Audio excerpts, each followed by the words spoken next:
Hamas का Israel के खिलाफ जंग का ऐलान। ऑपरेशन अल-अक्सा फ्लड में हमास के इसराइल पर रॉकेट हमलों में 40 इसराइली हलाक और 700 से ज्यादा जख्मी हो गए। हफ्ते के सुबह 7 बजे गजा की पट्टी से अचानक लातादाद रॉकेट इसराइल पर दागे जाने का सिलसिला शुरू हुआ, जिसके बाद इसराइल के तूल-ओ-अर्ज़ में खतरे के सायरन बज उठे। गजा के मुख्तलिफ इलाकों से रॉकेट बारी की आवाजें गूंजती रही।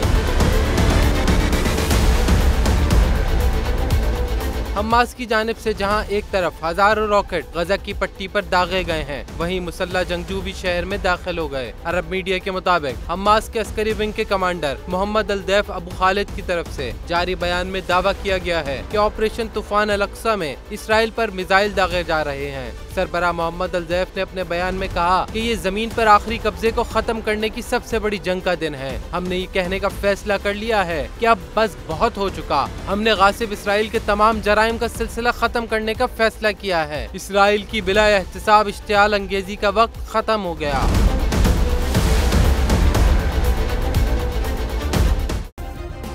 सब्सक्राइब करें और बेल दबाएं ताकि कोई खबर रह न जाए।